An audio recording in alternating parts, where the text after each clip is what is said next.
They are starving people who can't defend themselves. Listen for my report. Has anyone else realized that Gaza and Yemen have opened the eyes of the world to all the corruption that's going on?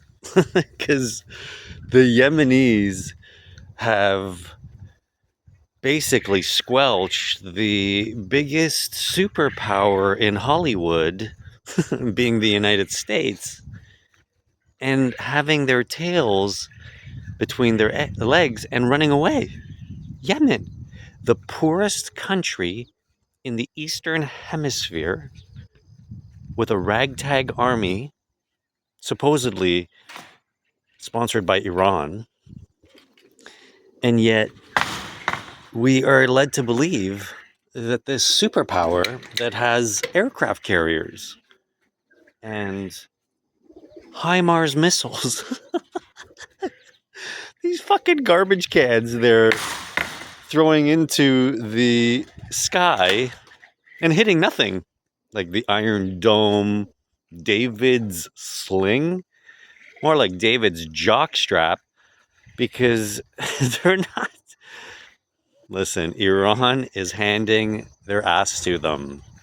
And the only reason that there's a ceasefire in the United States, between the United States and everyone else, is because they have no arms. Do you understand? There's no military armament left. After Russia exhausted Ukraine, and the Israelis are now exhausted also. They are not able to fight. That's why they have starvation.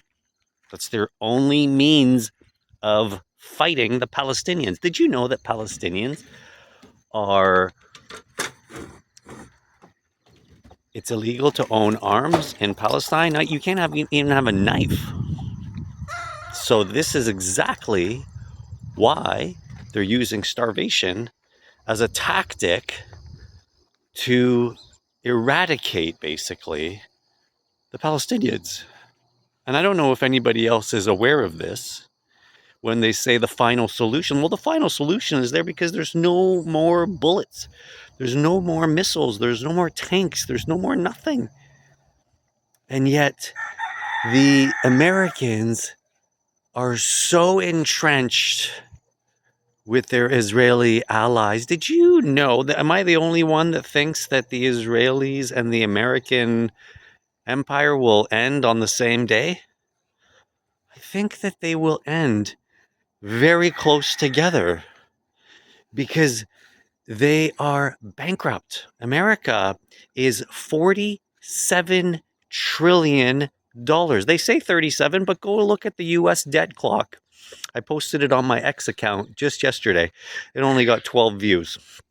So it just goes to show you that nobody wants to get the real news. But $47 trillion, and every 100 days, $1 trillion gets added to it. It's amazing to me that nobody else is covering this. They're all covering nonsense. They're covering the fact that they have no cover.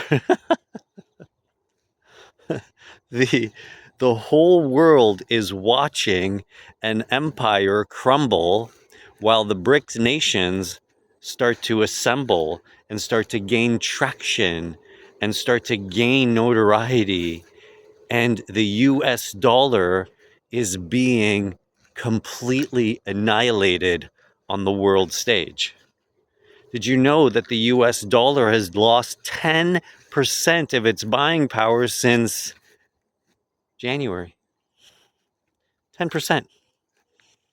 If you don't think that that's a lot of money, if you don't think that that is cause for concern, you're not paying attention. You're really not. Because the BRICS nations are taking over. And once the BRICS nations take over, the United States will be worse than a third world country. I think that the whole world has become a third world country. I don't think there's a first world left, right?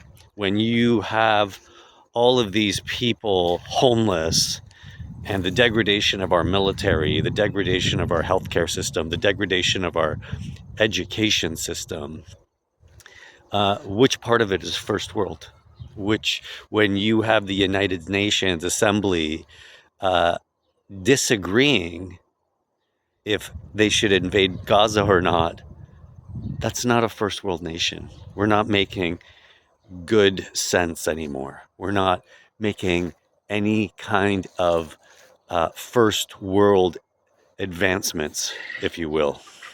With all these educations, with all these universities, with all of this higher learning, this AI, we still are starving people that can't defend themselves. Whew. If you like my content and my commentary on my podcast, which I do every day, please like and subscribe, because nobody listens to my stuff. And I don't think that I'm that far off the truth, because the people who do listen like it, and the people who haven't found me yet, well, they just don't know I'm around. So please like, subscribe, share, do whatever it takes to get the message out. And for God's sakes, let's stop starving people who can't defend themselves. There you have it.